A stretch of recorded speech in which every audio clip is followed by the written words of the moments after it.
Assalamualaikum warahmatullahi wabarakatuh. Pada sesi kali ini kita akan membahas tentang 3 act structure atau biasa disebut sebagai struktur 3 babak. Struktur 3 babak ini adalah model pembuatan cerita yang sangat klasik ya dan mungkin merupakan bentuk yang paling efektif karena ini paling mudah juga digunakan. Ada 3 utamanya, yaitu biasanya saya sebutnya pendahuluan, klimaks, ending. Gampangnya seperti itu. Tapi ini versi asli dari 3 act structure ini sebetulnya dipopulerkan oleh orang namanya Sid Field ya pada bukunya tahun 1979. Judul bukunya adalah Screenplay: The Foundation of Screenwriting. Nah, jadi si Sid Field ini menyebut bahwa 3 babak itu sebetulnya terdiri dari kata setup, konfrontasi, dan resolusi ya. Ini 3 babak ini bentuknya nanti segitiga dan memang namanya banyak tapi nama resminya adalah setup, konfrontasi, resolusi. Ini dipopulerkan oleh Sid Field. Nah, kira-kira seperti ini kalau dibuat dalam diagram. Jadi sebuah cerita itu harus terbuat dalam 3 babak dan 3 babak ini artinya satu cerita ini tamat. Jadi setup itu biasanya disebut juga sebagai pendahuluan, introduction. Jadi sebelum kita masuk ke dalam cerita intinya, itu biasanya kita lakukan perkenalan dulu tuh. Entah itu memperkenalkan karakter, entah itu memperkenalkan dunia, settingannya, entah memperkenalkan apalah sesuatu yang unik di dunia ya, dan memperkenalkan memperkenalkan insiden atau di situ masalah. Jadi kalau di dalam cerita itu harus ada masalahnya dulu nih. Kalau di dalam game biasanya di X1 ini biasanya suasananya damai, kemudian tiba-tiba ada sesuatu yang muncul nih, ada insiden yang muncul, misalnya ada serangan monster tiba-tiba datang gitu kan. Nah, baru masuk act 2. Act 2 itu confrontation. Confrontation artinya player atau pemain atau karakternya itu mulai terlibat di dalam masalahnya. Nah, di sini biasanya kalau di cerita atau di film itu biasanya mulai terjadi pertempuran, peperangan, atau kalau di dalam film drama ya mulai ada emosi, marah-marah gitu kan. Nah, tapi kalau di dalam game ini artinya si player sudah mulai harus mendapatkan quest, harus mendapatkan tugas. Dia harus ngapain gara-gara X1. Dia harus ngapain gara-gara insiden tadi. Itu di midpoint. Kemudian masuk ke terakhir. Nah, ini resolution. Resolution artinya endingnya. Nah, setelah apa yang dilakukan di Act 2, apakah dia mengalahkan monster, apakah dia mengalahkan atau mencari harta karun, atau melakukan apapun lah ya. Aksi di Act 2 itu harus bisa dibawa ke Act 3 sebagai ending, sebagai resolution istilahnya. Jadi di sini kalau kita gambarkan dalam satu kalimat, misalnya di Act pertama ada anak kecil yang hidup di desa dan diserang monster misalnya kan. Nah, terus di Act 2-nya kan confrontation tuh. Berarti si anak kecil itu berusaha mengalahkan monster. Oh, tapi gagal, susah monsternya. Ya udahlah. Terus dia mencari sebuah pedang. Oh, ini kan ada quest nih, mencari pedang. Dengan pedang itu dia berhasil mengalahkan monster. Bisa mengalahkan monster ya di Act 3-nya. Nah, baru resolusi dia bertarung melawan monster dan monsternya kalah. Nah, kayak gitu lah. Jadi dengan drama 3 babak ini kita bisa menyusun sebuah cerita dan sangat-sangat disarankan ketika Anda bikin cerita di dalam game, ceritanya tamat dulu.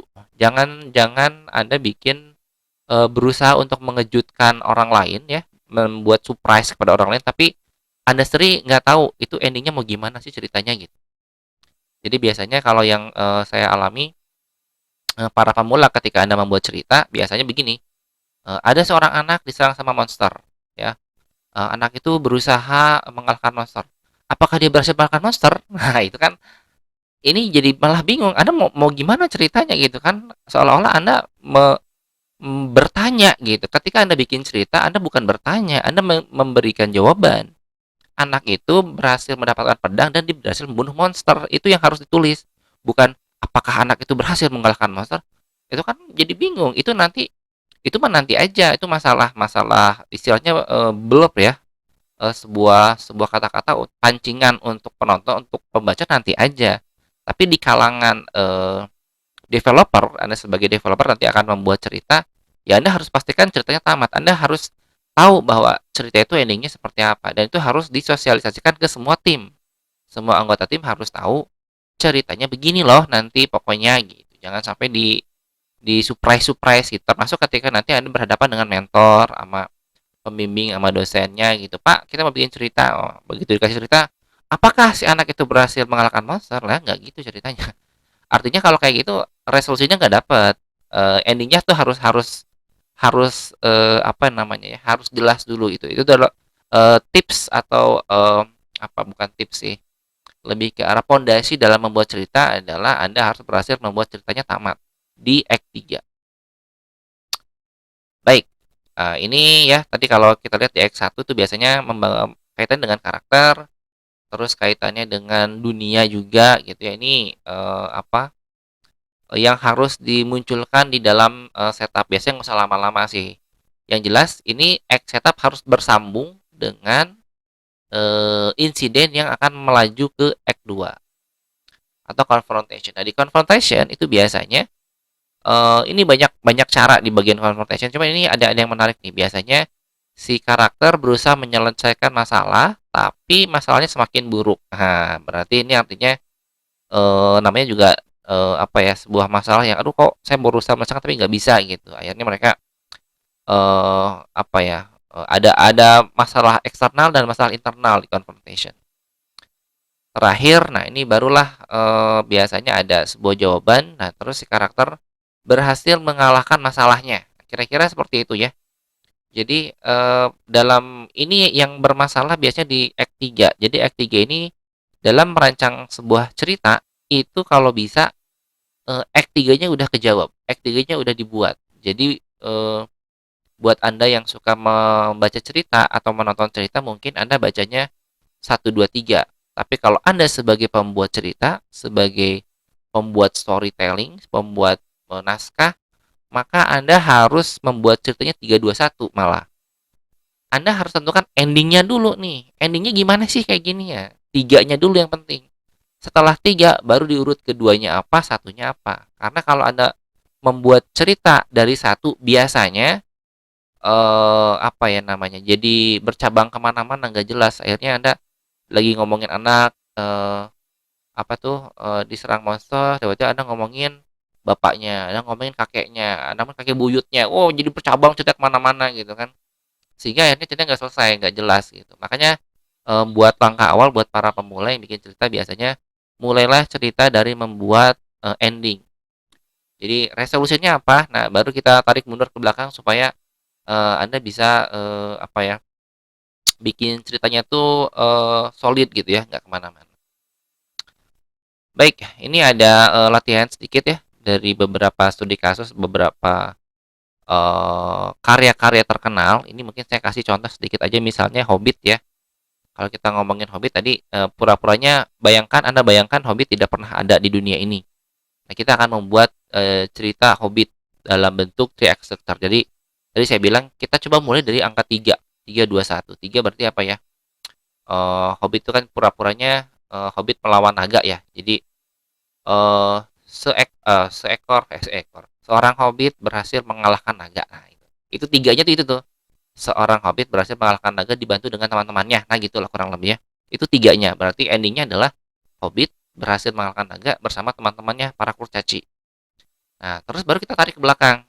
Itu kenapa sih mereka melawan naga? Nah, ternyata mereka melawan naga itu eh mereka melawan naganya di mana nih? Mereka melawan naga di gua. Oh, berarti di confrontation-nya Hobbit dan kurcaci pergi ke gua untuk melawan naga dengan berbagai alatnya dan mereka ketakutan, tapi karena mereka bekerjasama mereka bisa menang. Nah, gitu. Itu nomor 2-nya begitu. Nanti ide cerita nomor 2 bagaimana mereka ada emosi-emosi jiwa gitu, bagaimana mereka bertengkar sampai berani masuk ke dalam gua yang isinya naga. Nah, itu nomor 2-nya tuh. Nah, tinggal nomor 1, ngapain mereka ke sana ya? Di nomor 3 Hobbit ngalahin naga, di nomor 2-nya si Hobbit sama kurcaci berhasil masuk ke gua naga. Nomor satunya, kamu ngapain ke naga gitu? Ngapain ke gua naga? Kurang kerjaan. Nah, disinilah baru dibuka kita buat cerita alasannya. Oh, ternyata si naga ini ternyata sudah mencuri hartanya para kurcaci. Jadi emas-emas para kurcaci itu dicuri sama naga, disimpan di dalam gua. Nah, itu jadi mulai itu ada alasan sehingga ketika kita runut dari 1 sampai 3, nomor 1 ada kurcaci pengen mengambil emas yang dicuri sama naga, ngajak si Hobbit. Nomor 2, Hobbit sama Kurcaci berusaha masuk ke gua, tapi ternyata susah karena, si naga itu kuat banget. Jadi mereka harus mencari, apa tuh namanya, bantuan dari orang-orang. Kebetulan ada panah misalnya yang bisa membunuh si naga itu. Akhirnya si Hobbit nomor 3-nya Hobbit dengan teman-temannya berhasil mengalahkan naga dengan bantuan, dengan kerjasama mereka lah, kira-kira seperti itulah ya. Itu gambaran, garis besarnya sehingga Anda bisa membuat sebuah cerita yang solid. Dimulai dari saran saya mulai dari 3 dulu, 3, 2, 1 baru kemudian kita balik ke Three Executor 1, 2, 3. Kalau ada udah agak lancar dalam membuat cerita, itu bisa langsung 1, 2, 3 nggak masalah sih sebetulnya. Baik, kira-kira itu dulu, sesi kali ini. Terima kasih banyak atas perhatiannya. Assalamualaikum warahmatullahi wabarakatuh.